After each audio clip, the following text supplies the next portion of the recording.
nombre del Padre, del Hijo y del Espíritu Santo. Bien, pues este domingo coincide con la fiesta de la presentación del Señor y la purificación de la Virgen. Que el nombre o el título original era solo la purificación de la Virgen. Ya después, en los 70, pues se cambió la fiesta para hacer nada más la presentación del Señor. ¿Por qué? ¿Para qué es presentado Jesús en el templo y para qué es presentada la Virgen? Pues es presentado para rescatarlo, porque el primer hijo no era de sus padres, era de Dios. Entonces habría que comprarlo de nuevo con un sacrificio. Y la Virgen tenía que ser purificada con un sacrificio porque había tenido un hijo. Entonces, la purificación de la Virgen se llevaba a cabo, o de las mujeres se llevaba a cabo en las sinagogas. Sin embargo, José y la Virgen decidieron ir al templo. ¿Para qué entran al templo? Pues entran para que Jesús sustituya el templo, para que Jesús sustituya los sacrificios y para que sustituya el sacerdocio. Y así se cumple lo escrito por el profeta Malaquías, ¿sí? Que un nuevo sacerdocio purificado, un nuevo sacrificio que se ofrecerá en todos los rincones del mundo.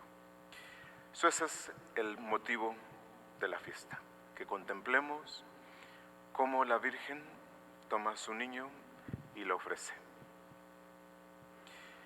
En la Eucaristía ofrecemos de nuevo a Jesús. La diferencia es que nos ofrecemos juntamente nosotros con Él. ¿Por qué nos ofrecemos nosotros? Porque no somos de nosotros. En el bautismo fuimos consagrados a Dios, dedicados a Dios. ¿Sí? Por eso estamos en la misa, para ofrecernos cada domingo a Dios por Cristo en el sacrificio de la misa para la salvación de los hombres. Y es lo que estamos haciendo. ¿Sí? Eso es en un primer plano. En un segundo plano,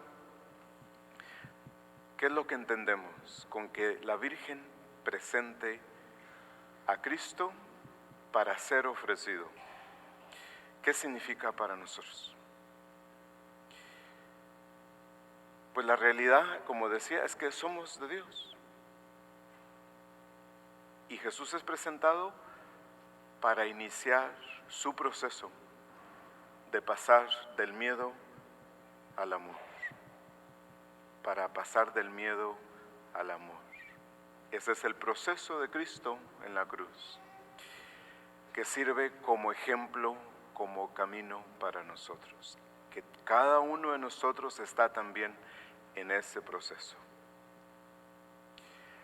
Todos, sin excepción, sin ninguna excepción, hemos de pasar del miedo al amor.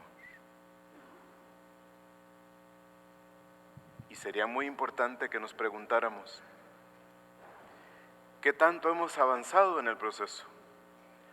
¿O seguimos viviendo en el miedo? ¿Cómo sabemos que vivimos en el miedo? Pues por ejemplo, cuando controlamos la vida, cuando controlamos a los demás, cuando lo queremos controlar todo para que las cosas pasen de acuerdo a nuestros gustos. Ese es el miedo, ese es el ego en acción. Cuando solo queremos que nos pasen cosas buenas, es el ego en acción, es decir, vivimos en el miedo. Sí, cuando discutimos con la vida, cuando no fluimos con la vida, cuando escogemos solo lo bueno, cuando luchamos por no tener el mal, pasárnosla bien, divertirnos, ese es el ego. ¿Sí? Cuando vivimos en amor, lo único que hacemos es confiar. Confiar en el proceso del alma, en el plan del alma. ¿Sí? ¿Cómo sabemos que vivimos en miedo? Pues ahí está. Discutir con todo, quejarnos de todo, hacernos la víctima, quererlo controlar todo. ¿Sí? Cuando nos enfermamos, ¿sí? La enfermedad es la expresión, la enfermedad, el dolor, las emociones negativas son producto de estar discutiendo con la realidad. Vivir desde el amor significa confiar en mi proceso, en el proceso de mi alma, de que todo va a ser para bien. Eso es todo. Pero no, ¿qué hacemos nosotros? Nos cuidamos, ¿sí? Nos cuidamos y tenemos miedo de tantas cosas, ¿verdad? Por ejemplo, ahora con el problema de las redadas, ¿verdad? No hay que preocuparse. No hay que preocuparse, porque fíjense que en México viven ¿cuántos millones? O en cualquier otro país vive gente. Nadie se ha muerto, nadie se muere. No hay que tener miedo. ¿Sí? Entonces, ¿qué hacemos nosotros? Nos cuidamos. Nos cuidamos, nos protegemos. Pero lo que más hacemos es ponernos a pensar. Ponernos a pensar. No es lo que pensamos lo que nos hace sufrir, sino el simple hecho de pensar. ¿Sí? No es lo que pensamos lo que nos hace sufrir, es el simple hecho de pensar. Cuando estamos piense y piense, no estamos viviendo en el amor, en la confianza. ¿Qué harían ustedes si se ven en medio del océano, agarrados de un pedazo de madera, salvándose? ¿Cómo se ven? Pues nos vemos aislados, separados de todo, hundiéndonos, ahogándonos, sobreviviendo. ¿Qué pasaría si ustedes dijeran, en medio del océano, agarrados de esa tabla, si ustedes dijeran, yo soy parte del océano, el agua me sostiene? ¿Sí? ¿Qué hace un árbol a principios de octubre que empieza a tirar las hojas? El árbol dice, la tierra me sostiene. Cada vez que vivimos en el egoísmo, en el miedo, nos vemos separados. Cuando la vida lo sostiene. Esa es la fe. La fe no es aprenderse ciertas fórmulas y aprenderse el credo y todas esas cosas y pensar bonito y todas esas. La fe es confiar en la vida que me sostiene, en el Dios que me sostiene, en la vida que yo soy. Esa es la fe. ¿Sí? Entonces, ¿por qué tenemos miedo a pasar por dificultades cuando entra dentro del plan del alma? ¿Por qué les impedimos a nuestros hijos que sufran? Le voy a leer un poema escrito por Magdalena Blesa, española, que se llama Perdóname, hijo. Ojalá me perdones porque te tuve miedo. Ojalá me perdones porque no te reñí. Ojalá me perdones por bajarte la luna, por haberte perdido casi toda mi vida para dártela a ti. Discúlpame, hijo mío, solo estuve en tus cosas. Tú pedías por tu boca y hasta el alma te di. Ojalá me perdones, sé que no va a ser fácil. Me olvidé de mí, de mis sueños, los dejé de vivir. Te robé el sufrimiento y era tuyo, lo siento. Me empeñé en que mi hijo no debía de sufrir. Ojalá me perdones por haberte intentado ocultar lo que duele. Ese fue mi pecado. Lo que duele hace falta. Era tuya tu herida, era tuya tu pena. Tú tenías que vivirla. Yo evité la derrota, sujeté tu caída. Ojalá me perdones. ¿Qué es sin eso la vida? Nadie tiene derecho, ni siquiera unos padres, a arrancarle a sus hijos de su pecho el sufrir. Ojalá me perdones por haber intentado que fueses en la vida simplemente feliz. Es lo que hacemos con los hijos, que nunca sufren, cuando cada quien tiene su proceso.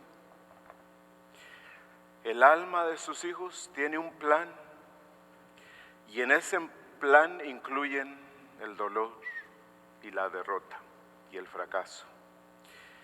Hay que dejárselos, hay que dejárselos. ¿Qué tenemos? Fíjense, piensen en los matrimonios de ahorita, jóvenes. Sí, el novio o el recién casado, ¿qué es lo que hace? Metido en el teléfono. Sí. En su casa no se sacrifica para nada. Él, su teléfono, el gimnasio, sus amigos. Y la esposa aprendiendo a hacer tortillas, porque ni eso aprendió en su casa. Cuidando a sus hijos, haciéndose cargo, una cosa que no quiere porque se le hace muy difícil. Y habla con su esposo y le dice, ¿por qué no me ayudas? El esposo le dice, porque no te lo mereces. Sí. Estos son hijos de ustedes cuando ustedes les evitaron todos los problemas a sus hijos. Cuando llega la dificultad, el dolor, el desafío, se hunden. Y fíjense, los trajeron el día del bautismo para ofrecerlos, para dedicarlos a Dios, sabiendo que parte del plan de la dedicación de sus hijos a Dios es sufrir, porque no se llega al amor sin abrazar el miedo, el dolor. ¿Qué es la cruz? Es la cruz. La cruz no es las cosas que nos pasan que no nos gustan, las enfermedades que tenemos, o si nos despidieron del trabajo, lo que sea. La cruz es solamente el programa que tengo para mi vida y que tengo que abrazar. Eso es todo. Eso es todo, ¿verdad? Sí, entonces, nuestra misión es tan solo confiar ciegamente en el plan que el alma tiene para nosotros. Todo lo demás es pérdida de tiempo, pérdida de tiempo. Hagamos el esfuerzo por avanzar en este caminar del miedo al amor. Tenemos todo a nuestro favor, todo en la vida nos sostiene. Tenemos a Dios, a la Virgen, tenemos los acontecimientos. Fíjense, tenemos a todas las personas que les han pagado para que vengan a nuestra vida y nos ayuden. ¿Sí? Hemos tenido todos estos trabajos, estas bendiciones, estas dificultades para sostenernos. El ego es lo único que ve mal en todo. Para el ego todo es limitación, todo es problema, todo es dolor. Por eso, la enfermedad no tiene cabida en un ser, en una persona que tiene alta vibración, que está bien con todo. En cambio, la enfermedad se anida en personas con rencor, con odio, con desesperación, con ansiedad, porque viven intranquilas. Por eso nos enfermamos. ¿Sí? Entonces, hoy, a la hora del ofertorio, en la elevación del cuerpo y la sangre de Cristo, recordemos que nosotros hemos sido ofrecidos a Dios y que Él nos sostiene y que nosotros vamos a confiar en el proceso de la vida, independientemente de lo que eso signifique. Porque el privilegio de vivir y de hacernos responsables de nuestra vida es lo mejor que nos ha pasado, lo mejor que nos puede pasar.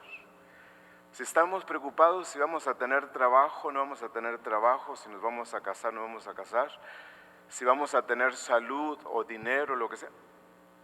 Lo primero es la responsabilidad de la vida, acoger la vida como es y dejarla fluir y abrazarla y aprender. Eso es todo. Cada uno de ustedes sabe qué tan lejos está en el proceso. Sí, cada uno aprovecha, cada uno tiene su tiempo y su ritmo y se le respeta. Sí, pero vivir tanto tiempo en el miedo o en el ego, que es lo que hace sufrir a los demás, pues ahí hay que arreglarlo, hay que arreglarlo. Sí, que la Santísima Virgen nos enseñe a ser muy generosos en la confianza de la vida. Dice nuestro Señor, dice, ¿quién es el más grande en el reino de los cielos?